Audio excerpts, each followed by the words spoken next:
ஆனால் டெல்லியில் இருக்கிற சாந்தி ஃபவுண்டேஷன் சென்னையில் இந்த தேதியை தேர்ந்தெடுத்து ராஜ்பவனில் நடத்த வேண்டும் என்று முடிவு செய்து அதன்படி நம்முடைய ஆளுநருக்கு அனுமதி வாங்கி இங்கே நடந்து வந்தது.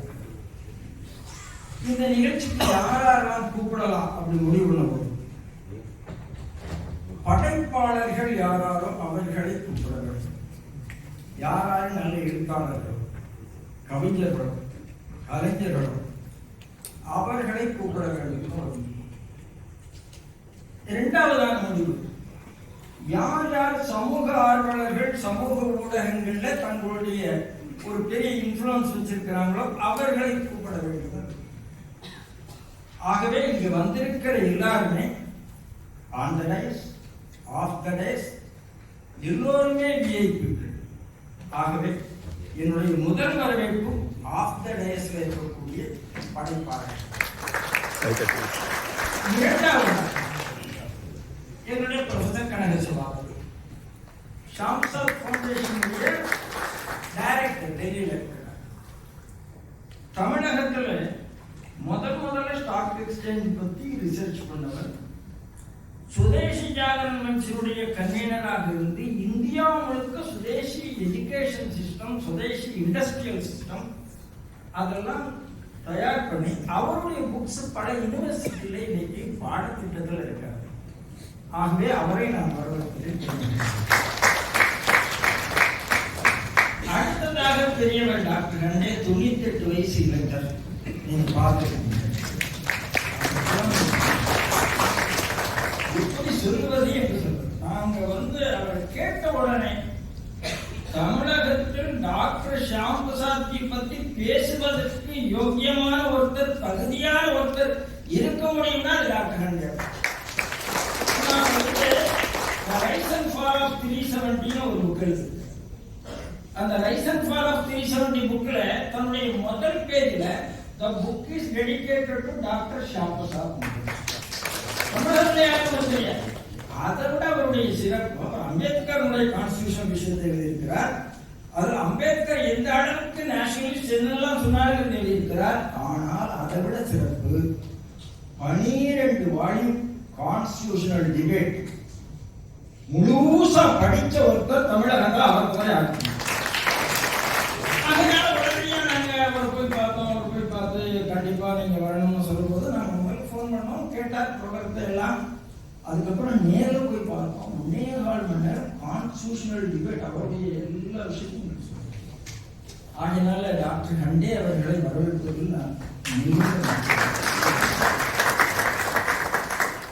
மேதக ஆளுநர் இந்த ராஜ்பவனுக்கு புது விலாசம் கொடுத்தது.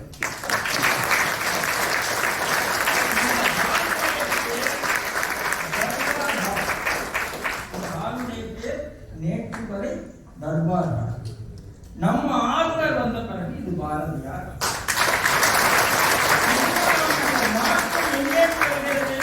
நாம் புரிந்து கொள்ள வேண்டும். இதே மண்டபத்தில் இன்டகரல் ஹியூமனிசம் ஒரு புஸ்தகம் ரிலீஸ். காரைக்குடியினுடைய தீன்தயாள் ரிசர்ச் பெஞ்சிலிருந்து ஒரு புக் ரிலீஸ். நம்மளுடைய ஆளுநர் இன்டகரல் ஹியூமனிசம் பற்றி 1.25 மணி நேரம் ஆளுநர் இன்டகரல் ஹியூமனிசத்தை பற்றி பேசினா தமிழ்நாட்டில் பலருக்கு பயங்கர. ஆளுநர் அப்படி வள்ளலாருக்கு விழா எடுத்தால் தமிழ்நாட்டில் பலருக்கு பயங்கர. ஆளுநர் திருவள்ளுவருக்கு விழா எடுத்தால் தமிழ்நாட்டில் பலருக்கு பயங்கர. ஏங்கிறது உங்களுக்கு புரிஞ்சு. ஆனால் வள்ளுவருக்கு இதே இடத்தில் விழா. திருவள்ளுவர் திருநாட்கழகம் ஒரு விஷயத்தை சொல்லிக் கொண்டிருக்கிறார். என்ன சொல்றாங்க? திருவள்ளுவருடைய பிறந்த தினம் வைகாசி மாதம் அனுஷம் என்று சொல்லுகிறார். அதான் வரலாற்று ரீதியா உண்மையும் கூட. ஆனா தமிழ்நாட்டில் யாருமே பேசவில்லை ஆளுநரை தவிர. இந்த வள்ளலார் விழா இங்க நடந்த சுதந்திர போராட்ட விழா சுதந்திர தின விழாவையும் குடியரசு தின விழாவையும் அன்சங் ஹீரோஸை பத்தி தான் டாக்குமெண்ட் போட்டாரு. ஏதோ நமக்கு தெரிஞ்சவரெல்லாம் பத்தி போடல. அப்ப எந்த அளவுக்கு இந்த ஆளுநர் மாளிகை ஒரு ரிசர்ச் ஃபவுண்டேஷன் ஒரு ரிசர்ச்சுக்கு எப்படி வழிகாட்ட வேண்டும் என்று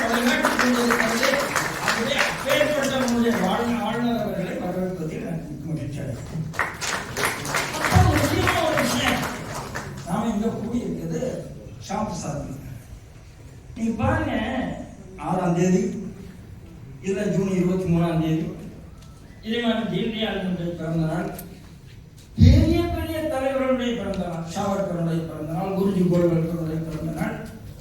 இதை பத்திலாம் எந்த பத்திரிகையிலையும் எந்த ஆர்டிக்கிளையும் தமிழகத்தில் வந்ததே இல்லை. நான் ஒவ்வொரு தேதியிலையும் பார்த்துட்டே இருப்பேன், யாருக்கு நமக்கு தெரியாது. அப்போ Indian history, Indian history not history, it is history. அப்ப அந்த ஹிஸ்டரி எல்லாம் ஹிஸ்டரியா மாற்றுறதுல ஒரு சின்ன வேலை இல்லை. அந்த வேலை இன்றைக்கு ராஜ்பவன் பெரிய பங்கெடுத்துக் கொண்டிருக்கிறது. மாற்றம் இங்கிருந்து வருகிறது. இங்கே போற எல்லாருமே நம்ம படைப்பாளர்கள். அந்த மாற்றத்துல நாமும் ஒரு அங்கமாக வேண்டும் என்று கேட்டுக்கொண்டு இந்த வரவேற்பு